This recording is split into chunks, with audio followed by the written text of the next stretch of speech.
নমস্কার বন্ধুরা, test of মোস কিচেনে আপনাদের সকলকে স্বাগত জানাই। আজ আবার আমরা চলে এসেছি আপনাদের কাছে নতুন একটা রেসিপি নিয়ে, কড়াই চিকেন।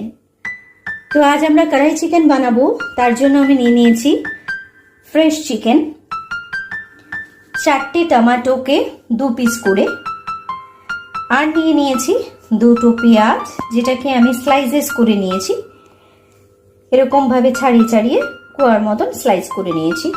আর নিয়েছি 2টো চপড টমেটো আর একটা বড় ক্যাপসিকাম, এরকম ট্রায়াঙ্গেল শেপে কেটে।